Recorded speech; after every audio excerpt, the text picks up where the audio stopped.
Hello everyone, today we are going to learn basic Microsoft Excel tutorial how to capitalize all letters.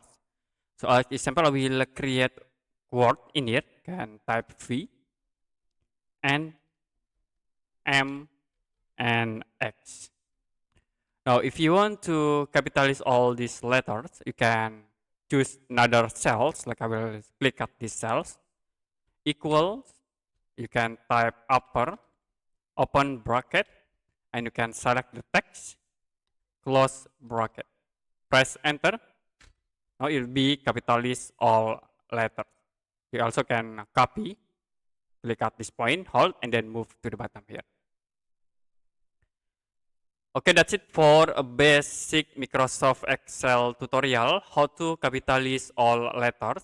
If you have any question about tutorial, you can comment below this video.